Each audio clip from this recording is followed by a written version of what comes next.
री issue of forfeited shares, मतलब उन शेयर को हमने दोबारा से री इशू करना है, यानी बाजार में बेचना है जिनको कभी हमने फॉरफिट किया है.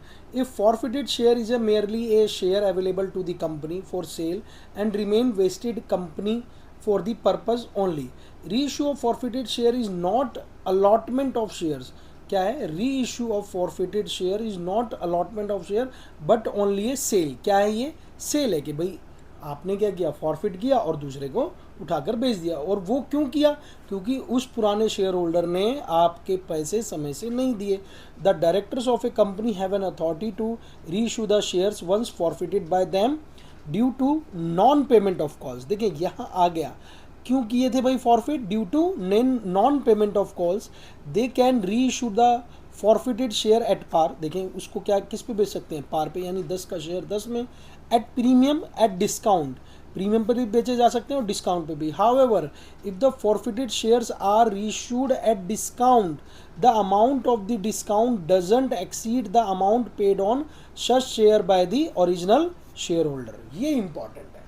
क्या कहता है? However if the forfeited shares are reissued at a discount the amount of the discount, जो अमाउंट जो है डिस्काउंट का, डजेंट एक्सीड, मतलब वो एक्सीड नहीं होना चाहिए, the amount paid on such shares bye the original share holder, जो ओरिजिनल शेयर होल्डर ने उसके पेमेंट जो किया था. ठीक है, तो देखें इसके अंदर मेरे पास एंट्रीज में एक बार फटाक से पढ़ लेते हैं. देखें क्या है अकाउंटिंग एंट्रीज में. Forfeited share issued at par, obvious सी बात है, bank account debit to share capital. अगर इसे प्रीमियम पे बेचा जाता है तो bank account debit to share capital to security premium.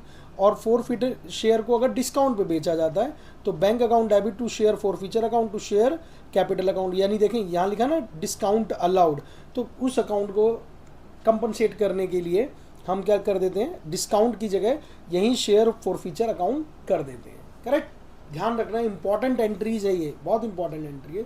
यानी जो भी लॉस हुआ है, जैसे कि सपोज करिए मेरा शेयर जो था, सपोज करिए एक शेयर था वो 70 रुपये में बिक गया.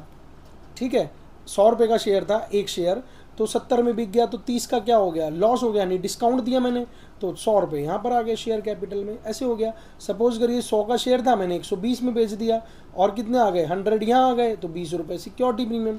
100 का शेयर 100 में बेच दिया, खत्म हो गई बात. क्यों इतना ज़्यादा सोच रहे हैं? राइट, चलें आगे बढ़ते हैं.